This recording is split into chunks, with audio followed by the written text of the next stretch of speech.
Alam niyo mabuti. Kahit dapat alam niyo ang mga naging operasyon. Pwede pa kilala.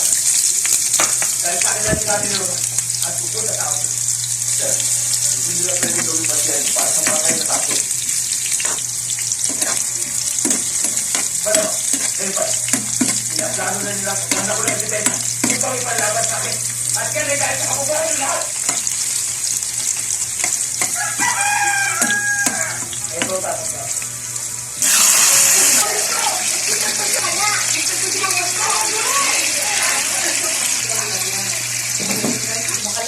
May labas na pinagkakan ka. Bakit ba? Hindi sila ulit bili.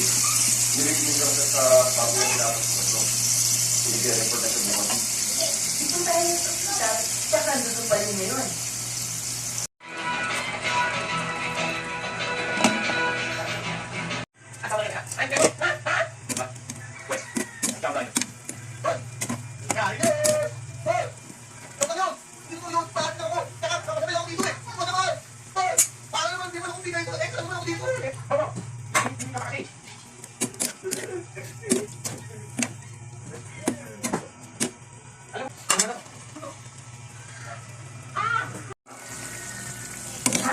Ayun akong tama eh.